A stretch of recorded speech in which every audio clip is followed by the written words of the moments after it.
Well, welcome to the 700 Club. Today marks 1 week since the assassination of Charlie Kirk, and I think we're all recovering. The entire nation is trying to recover from this horrible tragedy. Well, yesterday, the state of Utah charged the suspect with aggravated murder, and he will likely face the death penalty. Well, investigators are looking into the possibility that others might have known of a plan to kill Charlie Kirk. Dale Hurd has the story.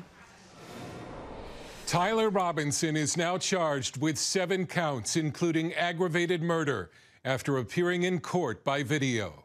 State of Utah versus Tyler James Robinson. Could you state your name? Tyler James Robinson. Authorities are also investigating more than 20 people with alleged ties to Robinson on the online messaging platform Discord, trying to determine if anyone knew of his alleged plan ahead of time. Utah County Attorney Jeff Gray laid out the case against Robinson. Gray said Robinson's parents recognized him from images circulated after the attack, and that when they confronted him, the suspect told them why he did it. Robinson explained there is too much evil, and the guy, referring to Charlie Kirk, spreads too much hate. After the assassination, Robinson texted his boyfriend. The roommate received a text message from Robinson which said, "Drop what you're doing. Look under my keyboard." The roommate looked under the keyboard and found a note that stated, quote, "I had the opportunity to take out Charlie Kirk, and I'm going to take it. I had enough of his hatred. Some hate can't be negotiated out." Gray said at first the roommate thought Robinson was joking, but Robinson insisted he wasn't. "To be honest, I had hoped to keep this secret till I died of old age. I am sorry to involve you." You are a political buffoon at best. As shouting matches erupted in a hearing between FBI Director Kash Patel and Democratic senators over the Charlie Kirk investigation, House Speaker Mike Johnson said lawmakers must tone down the rhetoric. And it leads to bad consequences.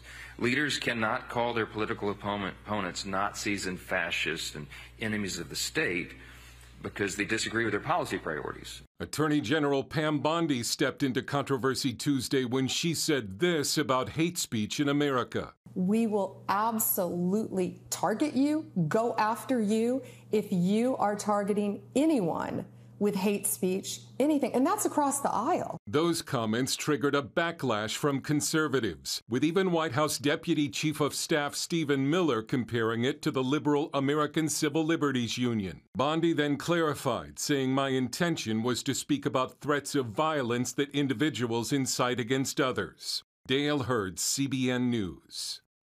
Well, my prayer and my hope is that many, thousands, will take up the mantle of Charlie Kirk and say, yes, let's be bold in our faith. Let's proclaim the gospel throughout the land.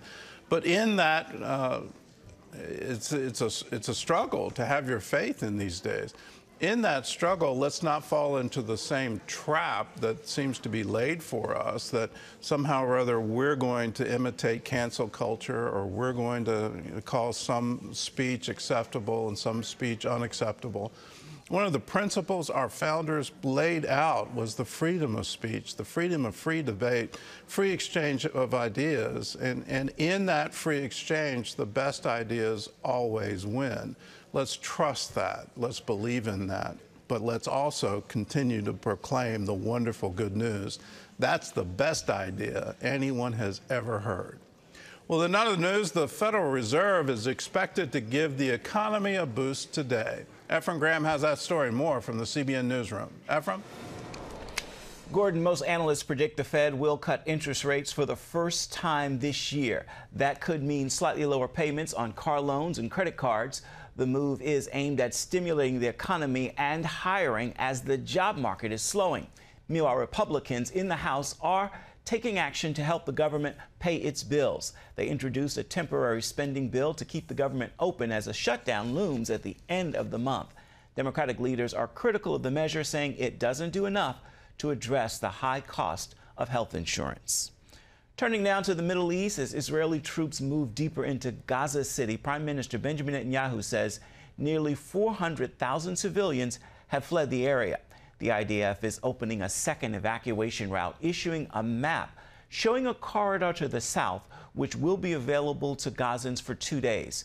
Netanyahu also announced President Trump has invited him to the White House later this month. That visit is scheduled to follow the Prime Minister's address to the United Nations General Assembly in New York. It will be their fourth meeting since the president took office in January. Gordon? Now, for all those who claim that there's some genocide happening in Gaza, when's the last time you heard of an army saying, we want to create a pathway for you to escape, and we'll have it open for this period of time. Please take advantage of it. Please leave, because we're getting ready to invade in force. That does not sound like anyone engaged in genocide. That's someone who is saying, I want to protect innocent civilians, to let them have a pathway out of the war zone so we can complete the job. My prayer, my hope, is that the IDF does this very quickly and ends the ongoing nightmare that's happening in Gaza.